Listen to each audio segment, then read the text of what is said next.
دعویٰ اہل توحید دا ہے سمجھ میں نو آ گئی لیکن میں اس میرے بندیاں دے وچوں میں سوچا کہ انسلٹ دی ہو جائے گی خاموش میں او دا فون نمبر لیا ہے میں فون تے نو کلے نو سمجھانا ہے میں نے سمجھ آ گئی جادو دے ٹوٹ کے پڑھ رہے ہیں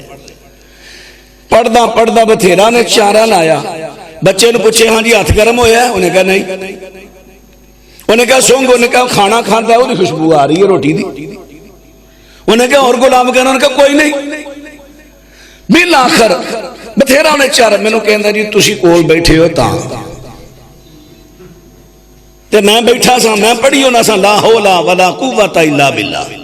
جادو چلنا ہی نہیں سی ہوتے چلے کی میں وہ چلانا چاہتا سی چلے نا اور میرا ڈر کا دا سی ڈر تے اللہ دی کلام دا سی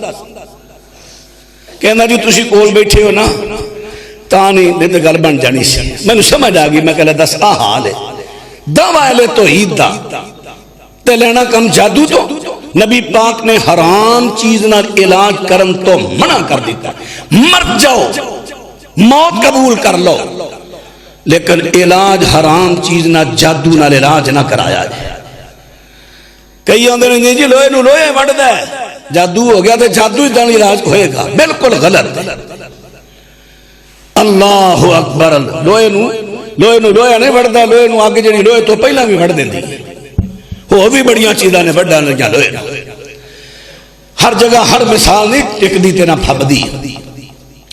حضرات ان باتنا توجہ فرمان دے دے عرض کر دیتا علاج کرنا تے سونے پیغمبر دی سنت پاک دے مطابق اللہ دا قرآن پڑھ پڑھ کے کرنا ہے لیکن علاج کروان والا مرد ہوئے یا عورت ہوئے انہوں بھی چاہیے اپنا ایمان تے یقین قرآن تے رکھے کیونکہ قرآن اللہ دی صفت مخلوق نہیں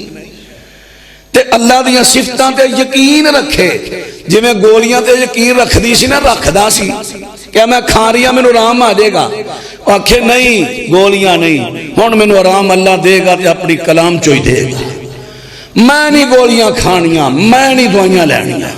جو اس طرح پکا دلی یقین اب رب دی کلام تے رکھے گی گنتی دے دن چیک کر لیا جے پاری تو پاری جادو پاری تو پاری بیماری اللہ شفا دے دے